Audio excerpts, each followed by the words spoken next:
击一下这个就出来了。 Here is the BCS 100 edge. Seek to confirm.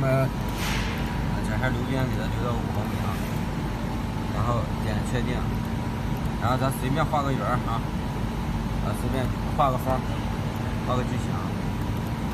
Then we have a 尺寸 rectangular shape.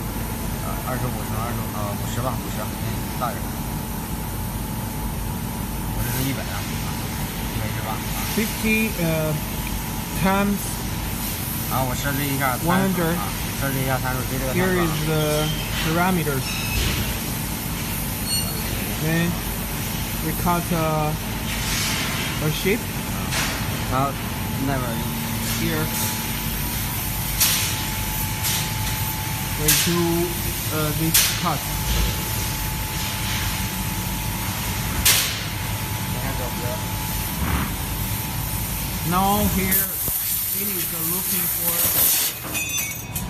edge of the cutting. 正的。 Here you can see it's a standard shape.